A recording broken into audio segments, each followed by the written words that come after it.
time. Hat, bell rose up.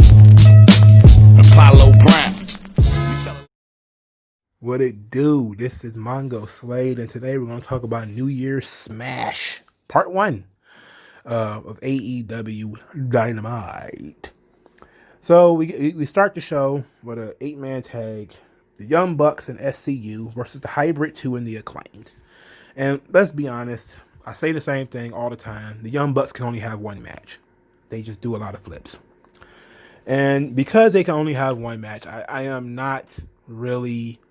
I don't really engage with the Young Bucks matches, right? Like, I see them, they're on TV, but I'm just kind of like, I just know it's about to be a bunch of fucking flips and no real storytelling, and nothing's going to be furthered and nothing's going to matter. And that's exactly what happened. The Acclaim came out and they rapped. I caught one line that made sense. The Acclaim says that, oh, we're supposed to be John Cena, but you guys are the Genettis, talking to the Young Bucks. So I thought that was a really gross line. But, you know, it was gross because it was true. You know, these two dudes are like baby vomit. They're as soft as baby vomit. Anyway, the Hybrid 2, like the Young Bucks, can only do flips. Really weird.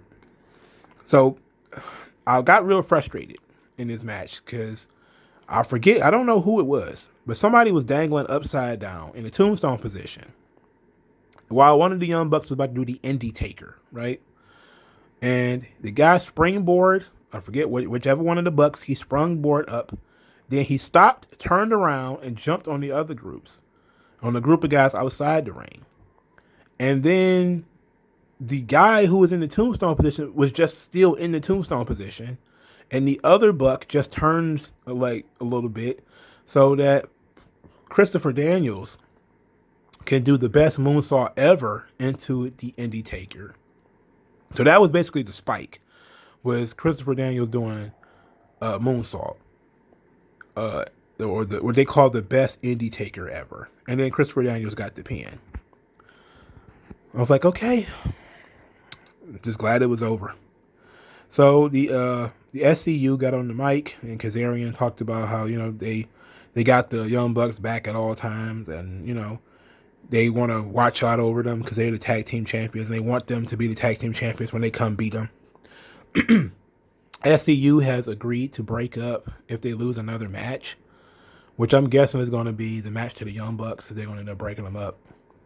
That ought to be fine, I guess. I guess we don't really need SCU anymore because Scorpio Sky has mostly gone out on his own, even though he hasn't done anything like in a major way. But he's mostly been gone. Christopher Daniels is 50. Kazarian is in his mid 40s, and so basically, I think Scorpio Sky's in his early 40s. You really don't need these guys anymore. You have like a glut of young tag teams. I'm not sure what you do with them. You know, if they're not a tag team anymore. SCU, I mean. But you don't really need them, you know. But I see them holding this off. They're probably just going to hold off SCU for a while and feed them to the Young Bucks later. Or feed them to FTR. You know, somebody's got to get heat for killing SCU. You know. For me, it probably would have made sense if it's the FTR to reestablish them. But they'll probably give it to the Young Bucks because that's their friends. Okay, so Jon Moxley cuts this promo. And this is the best Jon Moxley promo in a long, long time. And he had about 2 months to come up with it. So it was really good. So he tells this great promo about, you know, sometimes you got to take L's on the chin. You know, like, you know, he lost, and even though he was cheated and all these sorts of things, sometimes you just got to take losses on the chin, but you don't back down. You know, you plant your feet, you don't back down. He said that Don Callis, like, he sells used cars. And then he says how he wants to beat Callis and Omega with crowbars, you know. But then he said, you know, he respects that AEW World Title too much, that he fought and he clawed and he bled for that title. He doesn't want to disrespect it. And Phoenix has earned his opportunity. 13 years in the business, Phoenix has earned his opportunity to be AEW World Champion. He doesn't have the right to take that away from him. And I was like, wow, that's deep. That's deep. I like that. See, here's the thing about the babyface thing, man. You know, one of the things about being a good guy is that you don't always you stand up for something, but you're not always thinking about yourself. Jon Moxley showed both of those things in this promo. He was like, he expressed his desire for vengeance. That, you know, he's a man. He got disrespected. He got assaulted. He got attacked. He got robbed. He wants revenge. He wants to tear those fucking guys apart right now. But at the same time, he's also a man of integrity. And he says, I put a lot of effort into maintaining that title. And I'm not going to disrespect that title by ruining Phoenix's opportunity. Like, it's a robbery.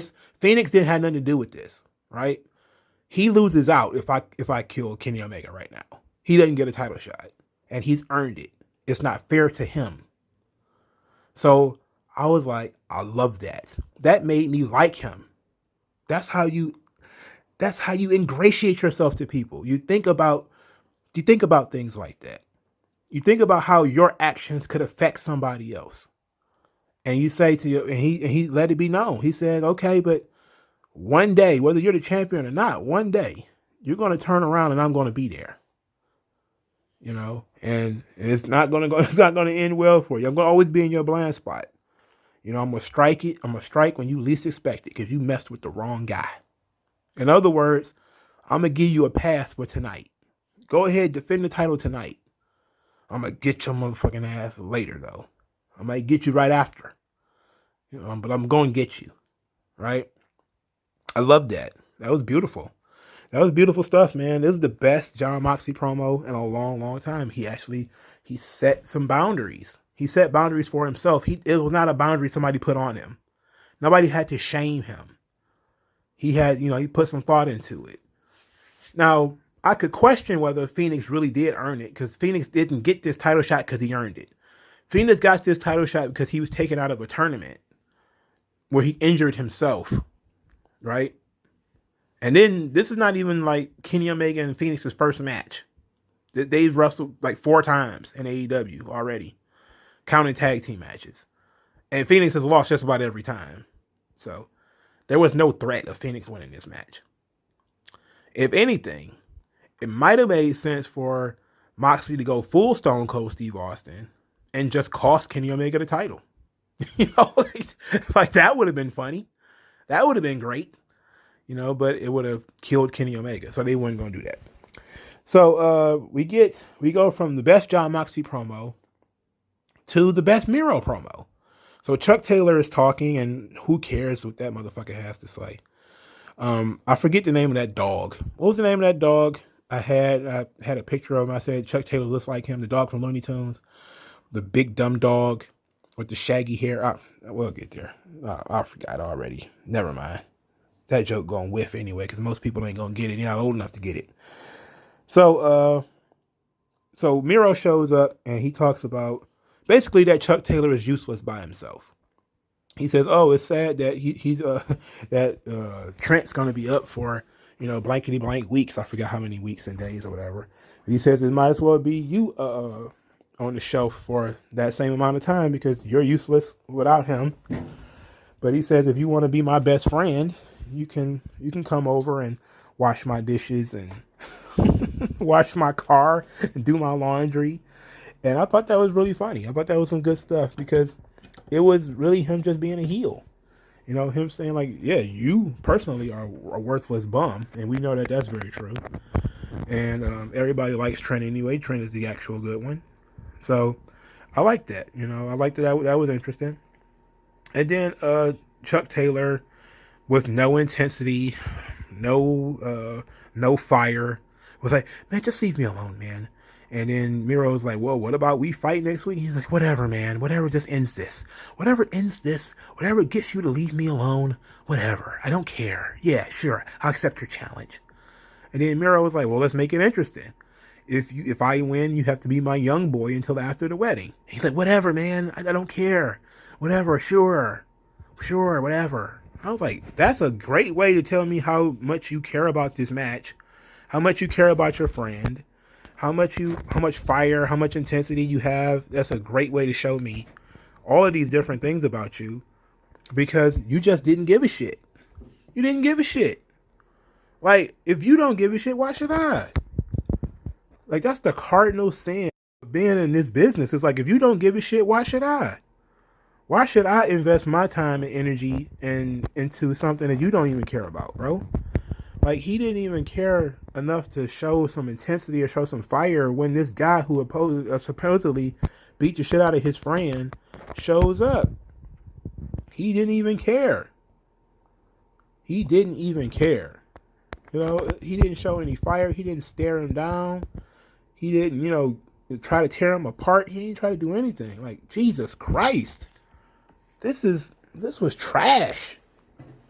And it wasn't Miro's fault. It's fucking Chuck Taylor. Like, how do you... I couldn't imagine being Tony Khan sitting there and telling these guys, like, yeah, you're going to set up this match. And Chuck Taylor just goes up there like, whatever, man. Just whatever. I'm like, bro, your best friend is injured for months. That's your motivation. Your best friend is injured for months. How are you supposed to feel? What is your appropriate response to that? Your appropriate response is you're fucking pissed, right? This guy strolls up on you, having injured your friend, challenged you to a fight, and you just like, whatever, man. Fuck. Are you serious? Professional wrestling. That's what this is. Professional. Very professional.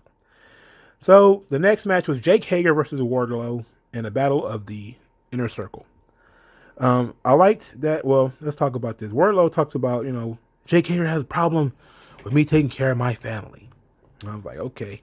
Wardlow, it doesn't, he wasn't bad. It wasn't a bad promo. Just wasn't a good one. Like, nothing memorable was said. Other than, you want to fight? I'm going to give you a war.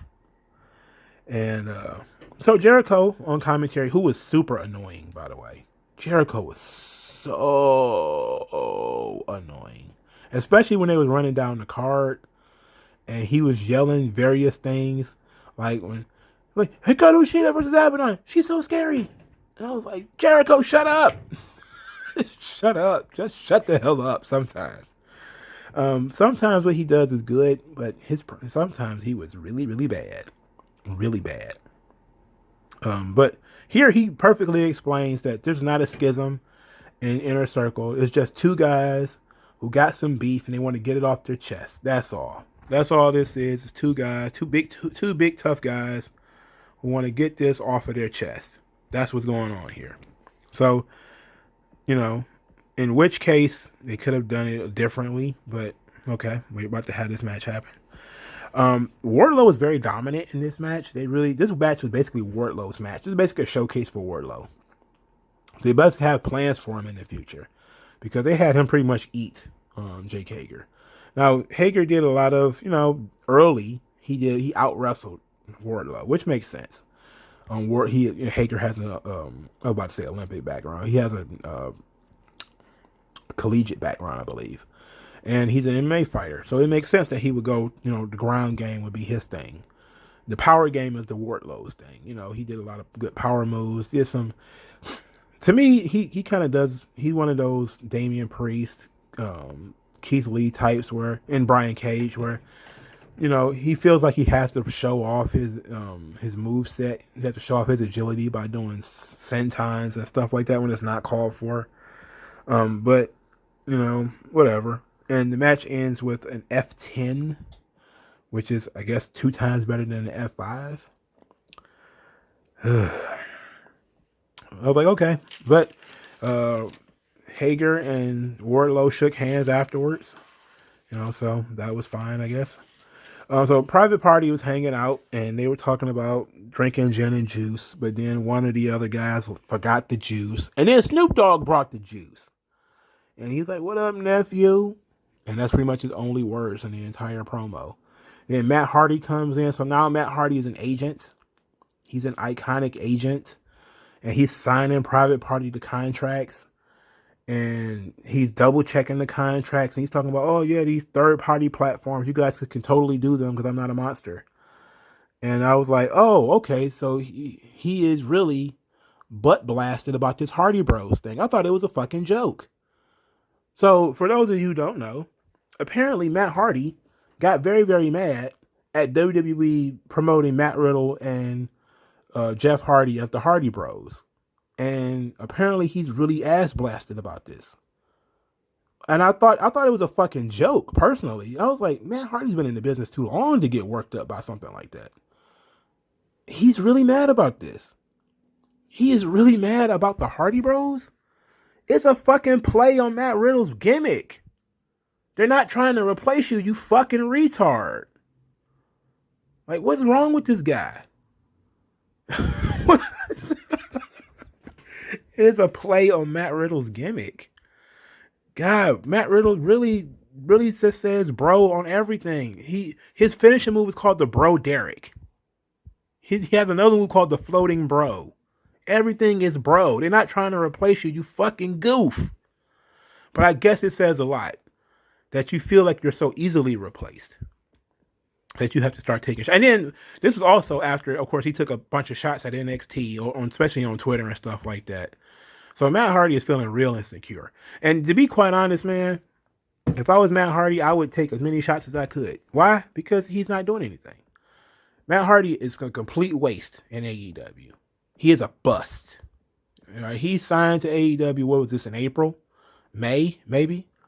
He ain't done shit but almost died since. He ain't done shit. He don't know who he is. I made a video, and I'll probably put it in the description, that we saw with Jeff Hardy's storyline with Sheamus was that the main event Hardy stayed in WWE. The Hardy who didn't know who he was floated off to AEW to continue doing broken shit.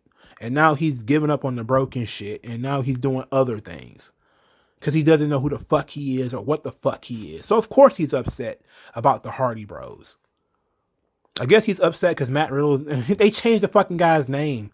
The guy's not even Matt Riddle anymore. The guy's just Riddle now. Right?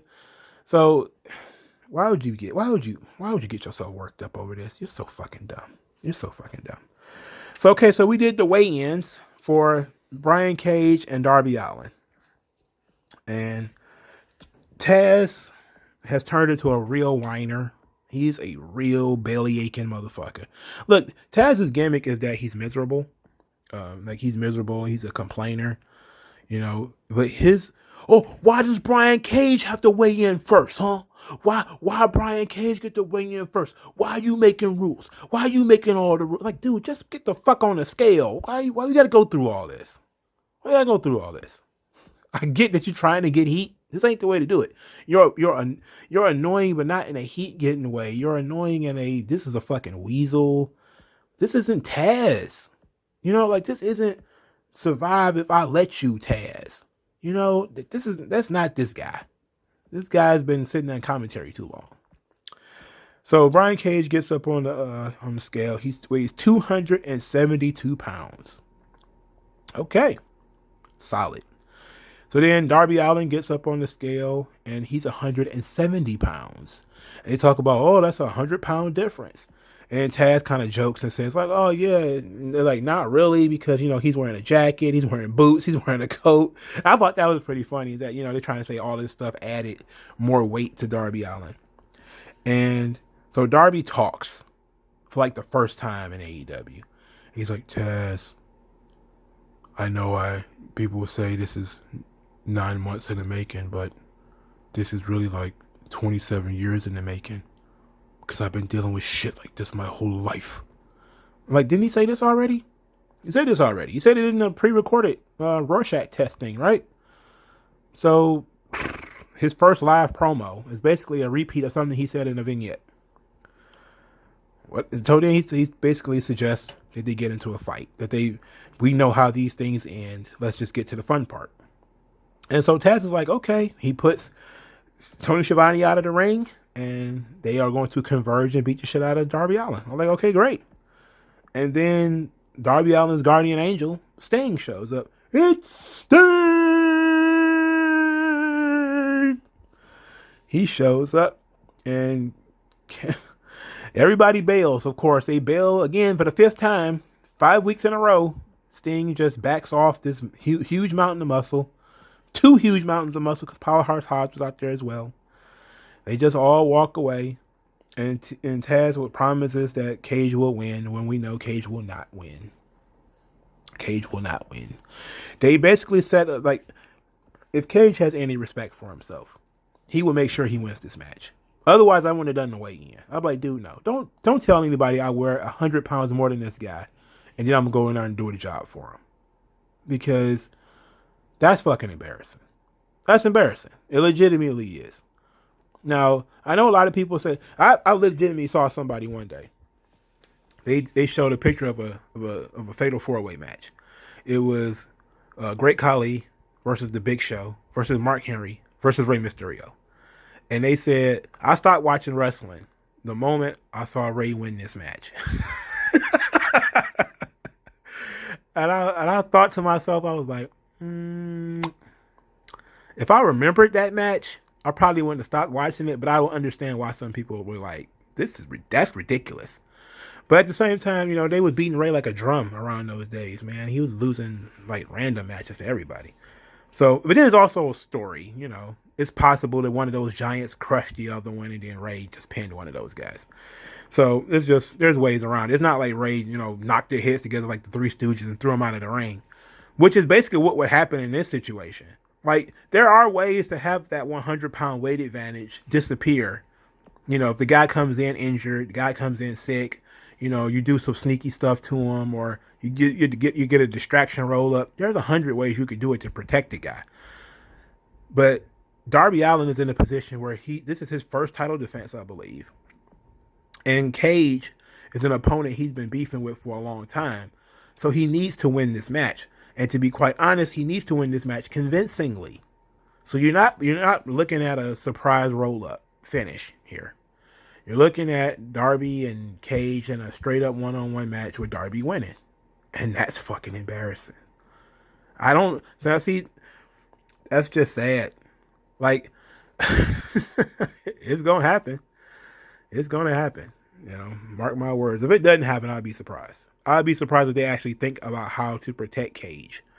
But you have to say to yourself, if Cage loses this match, what the fuck do you do with him?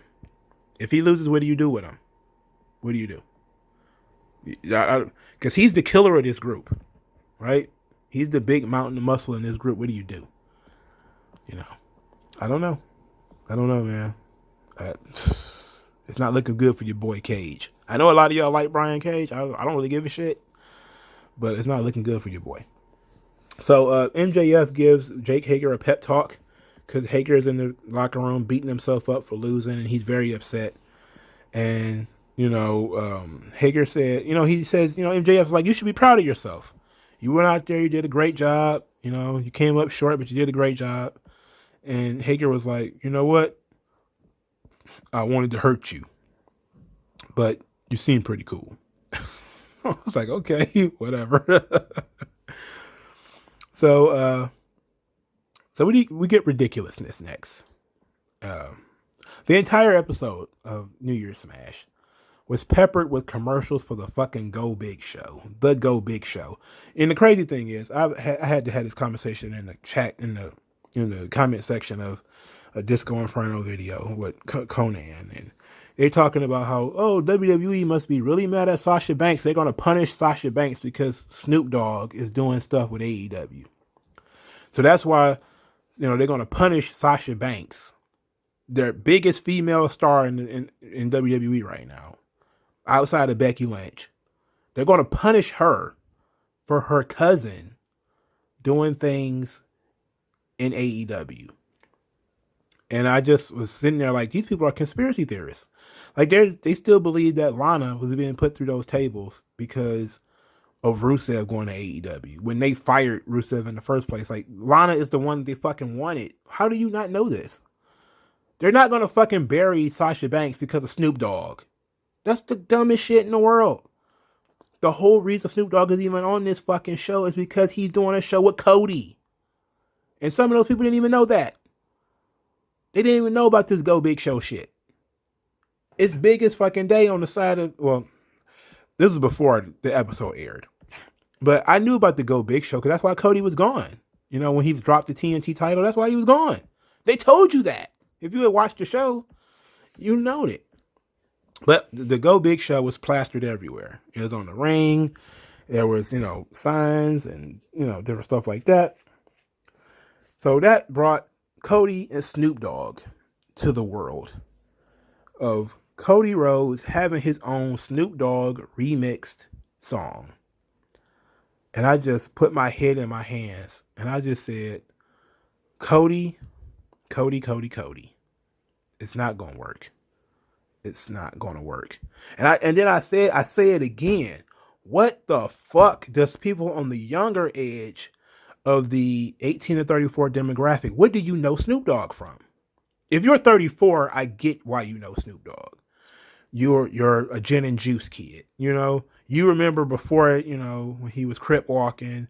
You might not remember Murder Was the Case that much, but you probably remember Snoop Dogg when he was in No Limit. You probably remember Snoop Dogg when, the Neptunes beats and stuff like that. You probably remember Snoop Dogg doing a reggae album. You probably remember that type of stuff.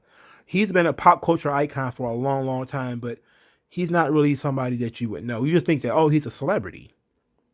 I'm in the age bracket where I was listening to Gin and Juice when I was a kid. One of the first rap songs I ever heard. And I don't even like this motherfucker that much. So why are we having, and Cody is probably my age. We could have went to school together. I'm pretty sure he's not that much older than me, or I'm not that much older than him. So why the hell did he have a Snoop Dogg entrance? Like, maybe he's cool to Cody, but it's like, what? I don't, who is Snoop Dogg cool to? Like, I know that, certain individuals have tried to keep Snoop Dogg relevant over the years, but Snoop Dogg can go away. I don't know. So, whatever. So, Snoop Dogg comes out and he's Cody's coach. And at first, I was like, what the fuck? And then I remembered there was a Coach Snoop Dogg. He had a TV show when he was coaching his son's football team.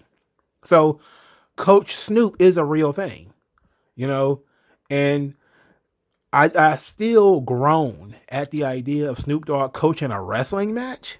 Because what the fuck does he know about wrestling? Especially what we'll get to in a minute.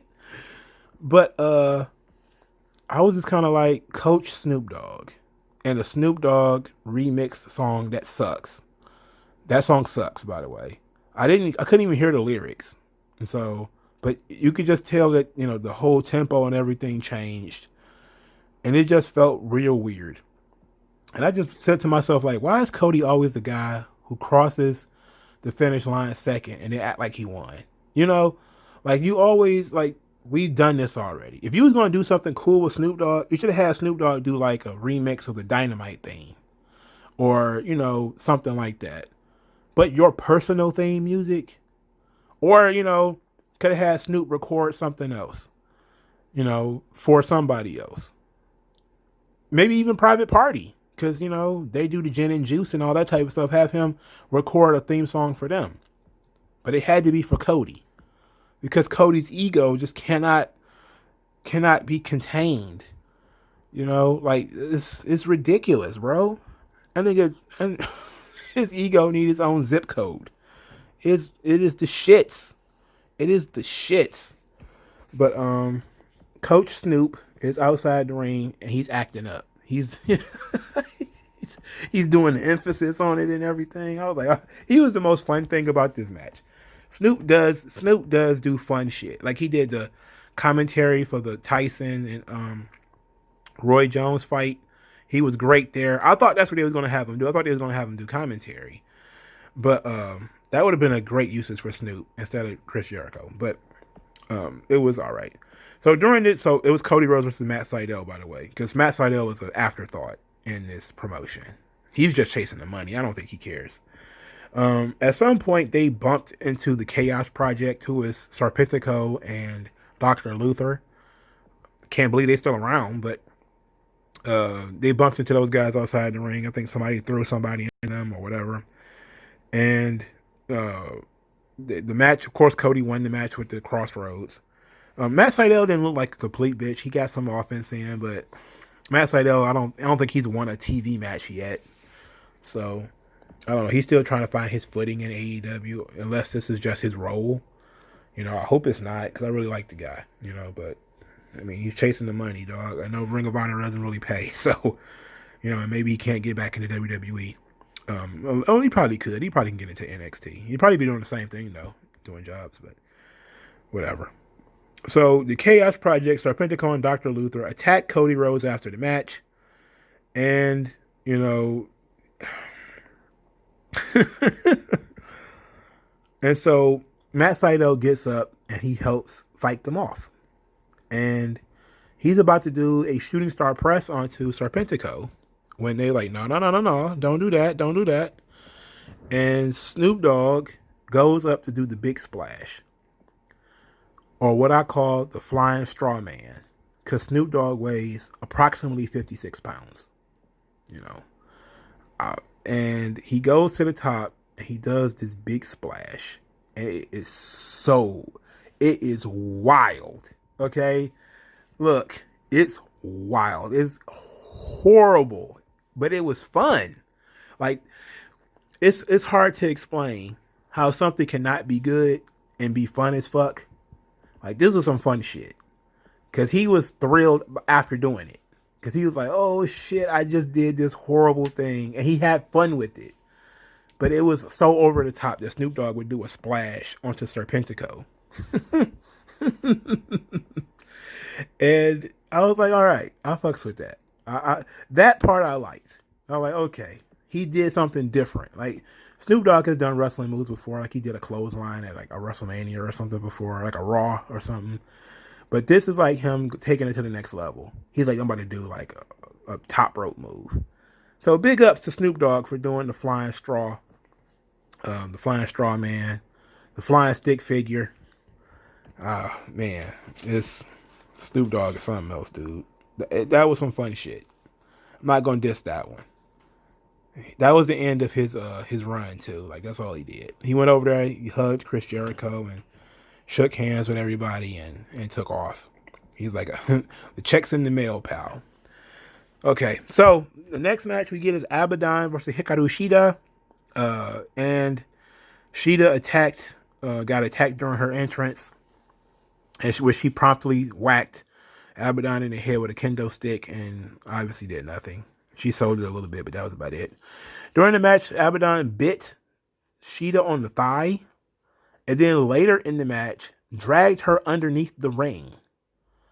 And then Abaddon appears with like a mouthful of blood dripping down her face. And then Shida crawls from under the ring. They should have been counted out by now, by the way. Right? They was under the ring forever. And they was outside the ring forever. And when she comes out, Shida's bleeding on the neck. And then they continue to have the match. She's bleeding to death, but they're going to continue to have this match. And then Hikaru Shida wins with the Bumaye, which is a running knee. And I was just kind of like, that's an interesting choice for your bloodthirsty monster. You're just going to beat him clean in the middle of the ring on a TV match. That's real weird. For you to just say, hey, we're not going to invest any more time into this feud. This is your monster cannibal. Why would you beat her clean in the middle of the ring? I don't understand why you would do that. It would have been a lot better and a lot freakier. A lot more. It would have set a real standard, a real statement if Abaddon had chomped. And look, I'm okay with the biting. I know a lot of people are like, well, she used to stop biting, man. I'm kind of tired of biting. Like, man, get over it. She that's her gimmick. I'm okay with the biting. So she bit Hikaru Shida on the neck under the ring. It's a visual medium. I need to see the bite. But I can, of course, envision the bite, right? But if the referee sees the blood and stops the match, like, oh my God, she bit an artery. She had to stop the match. And the referee calls the match off like, no, this match is over. Or hurries up and counts them out. And so Shida wouldn't have to lose the title. And this is what I mean when I think I said this in my New Japan thing, is that these people have deleted the concept of countouts and disqualifications, right? Like, This is a perfect match where you could have saved Abaddon and she didn't have to take a pinfall by just doing a disqualification or a count out. Then that way you got your monster not getting beat. Why would she get beat with a single finish? Why? Why would you do that? That shows that somebody is not thinking. Either that or you're just trying to get this Abaddon thing over with. Like, okay, well, we just going to move on to, I guess, who's next? Britt Baker? Thunder Rosa? Who's next? You could have played this out. You could have strung this out a little bit more where Abaddon screws herself out of the title. She doesn't need the title anyway. Because I would treat her a lot like they treat The Fiend. Which is, I thought that's what they were going to do. When she came out and, you know, the blood was there and everything, I was like, okay, perfect chance for a referee stoppage. Where you could just say, oh shit, Abaddon struck a vein in Shida's neck. She cannot continue. We're not going to let her continue. But because biting is illegal, we'll say that we're going to disqualify Abaddon for biting. And she's not going to win the title. And maybe even say, okay, Shida, do the referee stoppage. She's not going to win. We'll just hold the title in abeyance for a while. And then Shida could just win it from somebody else in a different kind of match or something like that. But it would have been a perfect time to call off the match due to blood. You know, it could have just said, enough, no more. We're not going to do that. She struck an artery. This girl's going to die. And gave the Abaddon the reason to look like a monster. But instead, she looks like a fucking goof because, yeah, she bit. You know, she bit her and they was bleeding all over the place, but didn't stop them from having a match. And a regular-ass match at that with, like, regular wrestling holds, like suplexes and stuff. I was like, man, WWE is not perfect. But I ain't about to see The Fiend put nobody in an arm bar. And that's just not about to happen. Okay? Kane didn't do arm bars. Well, I think he did. I think him and Big Show trolled the world doing like hurricanranas and stuff in one match on Raw. But I think that was it, though. You know, like if you have monster characters, they should not be in regular wrestling matches. And they should really just be theoretically winning these matches. Like that's the problem with Kane is he laid down too much. He just took too many pinfall losses for no reason. Instead of protecting the character. What's wrong with you? But nobody cares about Abaddon enough except me. I think she's cool. And I dig the Monster Girl thing. You know? Like the Sue Youngs and the Rosemarys and the Abaddons. I love that shit. It's awesome. You know? They could have protected her. And yes, Abaddon is fat. She's a little piggly. You know, and she ruins her gimmick on Twitter about tweeting social justice bullshit. But I'm talking about the character, not the person. I don't even know who the person is. You could have protected her. You know, helped her, put her in a position to draw some money later. You know, you gave away this match. You got people watching the show because it's a New Year's show. You showed that this person is out of control by having her chomp the neck of Hikarushida to the point where Shida cannot continue. You maybe have to stretch her Shida out or something like that. And maybe you have like a group of people hold Abaddon back from trying to eat her. And she needs to be, you know, put in a straight jacket or, you know, like one of those things like in Demon Slayer where she got like a bar in her mouth to stop her from biting people. You know, and you could just you could have made a whole thing out of it. Right? Like I would have took it to the next level. I would have had people out there with white coats and straight jackets, you know, putting bars in her mouth to stop her from biting her own tongue and all type of stuff. Every match she started from now on, she'd been wearing a straight jacket. You know, who did they do that to? Did they do it to Sabu? No, Sabu used to come to the ring like in chains, right? It would have been something similar to that where, you know, Abaddon would have been like so psychotic and so crazy that, you know, she had to be chained up or she had to be in a straitjacket. Like that would have been cool. People would have got behind that. Like she bit the fuck out this champion.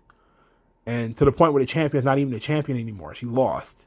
Or she couldn't continue. So the title got held up. But she's so violent and freakish, they're not going to give her the belt. She didn't get a reward for chomping people. But that's just me putting some thought into it and trying to help this girl get over. Anyway, so the main event, Kenny Omega versus Phoenix for the AEW World Championship. Okay, so Pac said that Phoenix will achieve greatness despite the fact that Death Triangle moves as one. Interesting. The best thing about this match was Phoenix's stuff. Phoenix pulled out everything. This is one of those matches where they literally threw everything at each other, and they kept kicking out. And it gets to the point where you do 1,000 big, devastating holds, and I start to tune out because you're doing so many big, devastating holds. And it's almost like, okay, you've dedicated yourself to just doing whatever in this match. You're not going to work a match. You're just going to do spots. And, but there was at least 2 or 3 big spots that I liked. The moonsault into the German suplex was tremendous. That was a tremendous spot. You know, Phoenix did a moonsault over Kenny Omega, and then promptly did a German suplex from there. Tremendous stuff. Really, really tremendous stuff. Wasn't nowhere near the finish. Not nowhere near it. And I just kind of feel like, what the fuck was the point? Outside of, oh, that was cool, what was the point? You know, that was a legit awesome spot, man. I really dug that. So then Phoenix also nipped up from a V-trigger, which Kenny Omega has to do 100 of them per match.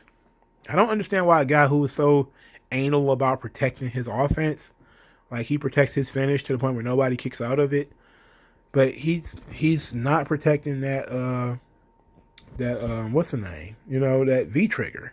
That's your setup move to your finish. Your setup move should be as protected as your finish to some degree. But of course, after 30 more V-triggers and a one-winged angel, Kenny Omega defeats Phoenix, which there was no drama and no surprise that there would be so. Instead of going for drama, they go for action movie. That's kind of what AEW does. WWE tries a little bit harder. Like New Japan goes for drama. Like they go for like all drama. Matches are 45 minutes, slow paced. You know, then they kind of pick it up near the end and near the middle and stuff like that. WWE has a mixture of comedy and drama and action movie. AEW almost goes full action movie, with the exception of Cody, who goes a little bit more on the drama. This was full action movie. There was no drama in this match at all. You know, there was no belief that, there was no hope spot that, you know, Phoenix would actually win. It was just, you know, Phoenix doing cool stuff and then getting 2 counts. They don't know how to build a hope spot. A hope spot is something that really, hell, even Taka Michinoku got one of those. There's an idea in wrestling where, you know, yes, we know Phoenix is not going to win, but there should be a story built in there where it looks like there's a possibility that Phoenix could win. He hit a big move and almost got him. But it's just like Phoenix kept hitting big moves, and none of it meant anything. Kenny Omega kept hitting big moves, and none of it meant anything. So it's just kind of like, okay, we're just waiting for the one-wing angel at this point, because we're not doing anything else. So after the match, Don Callis, for some odd reason, knows that something was going on in the back. And we see that the Butcher, the Blade, and Eddie Kingston has beaten up Pac and Pentagon. They beaten them up. And so there's nobody out there to help Phoenix. And Callis is 6, you know, Omega on Phoenix. So it's one-winged angel him again. And we're going to destroy this guy. And I'm like, why? What the fuck did Phoenix do? But it doesn't matter. They're heels. So then God damn it, I started liking this stuff again. I like this stuff again. Why? Because Jon Moxley saw something bad about to happen to this guy, and he came out there to stop it. Now, he brought a barbed wire baseball bat, which is absolutely unnecessary. Completely unnecessary. But he hit Kenny Omega in the stomach with a barbed wire baseball bat to stop him from harming Phoenix.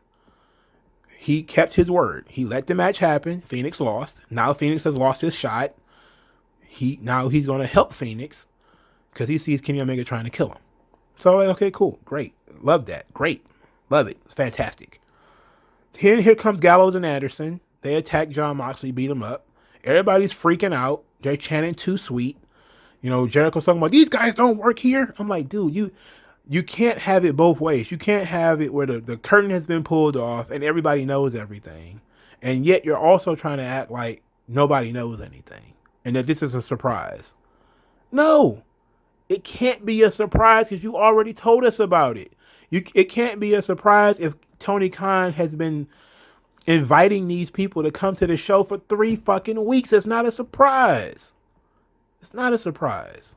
And then it's Gallows and Anderson. Hey, remember when I think everybody's favorite wrestling journalist said there was no interest in Gallows and Anderson? That's why they didn't sign with AEW at first when they left.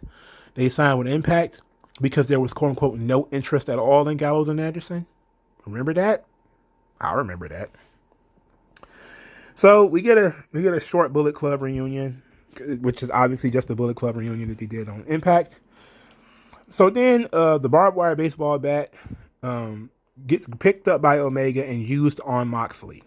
Moxley is getting beat with the barbed wire baseball bat, and then I fell in love with this segment again. Why?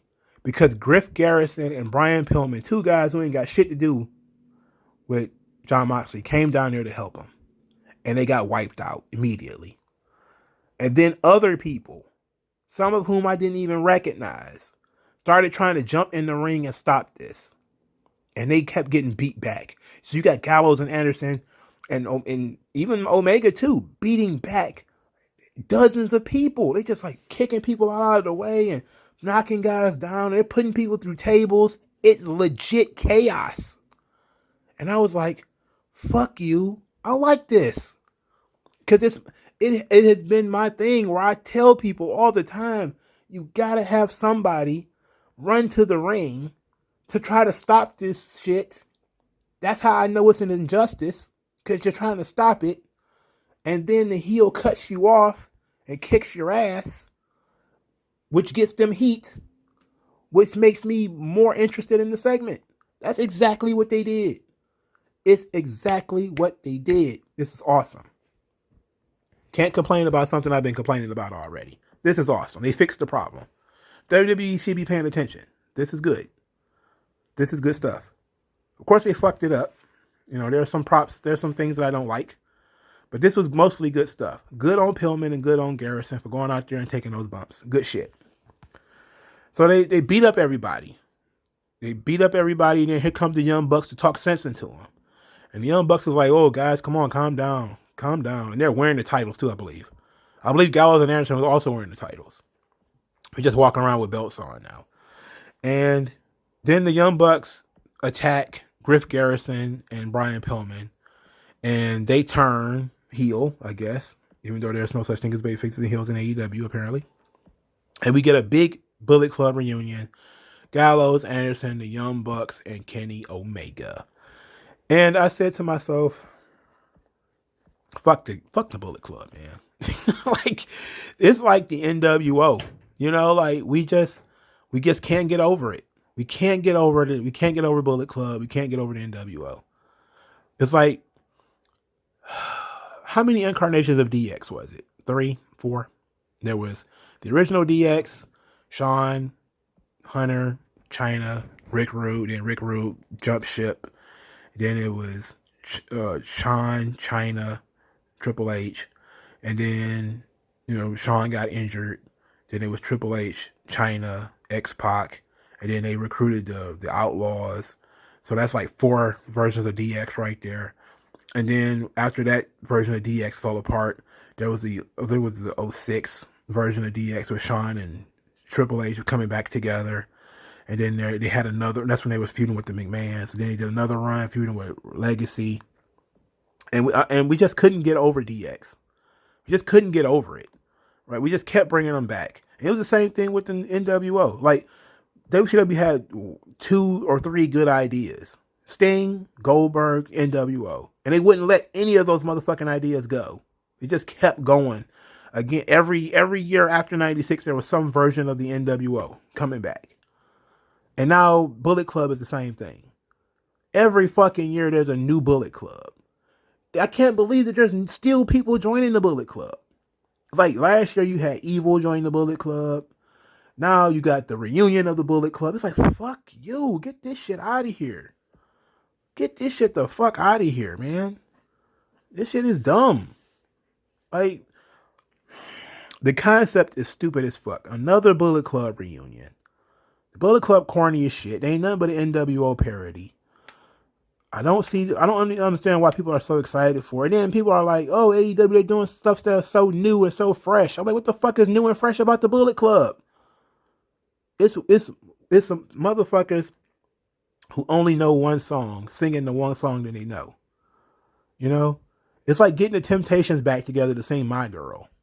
It's like there's 500 different versions of the Temptations. And, you know, My Girl is sang by a specific version of the Temptations. Like, okay, if we can get those original 5, okay, fine.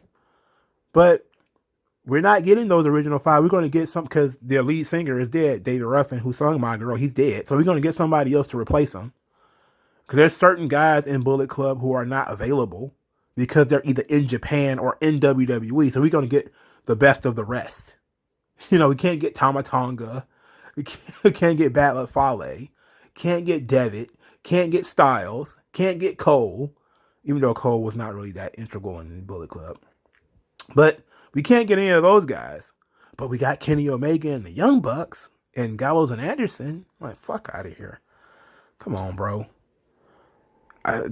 This trapped in the 90s shit got to stop, bro. These people man, AEW is not doing anything new.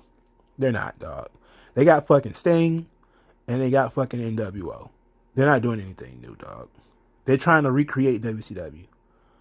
Just changed. Sting just got a little bit older, and NWO just got a lot, older.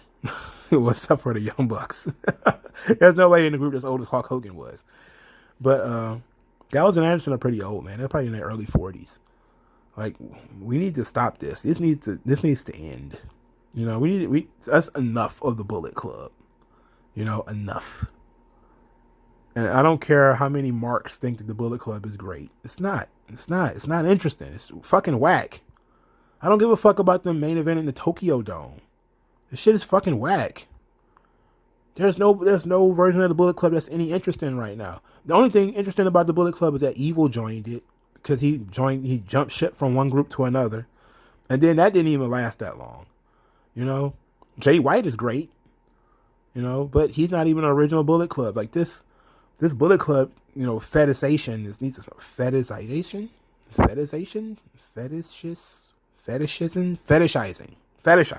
the right word.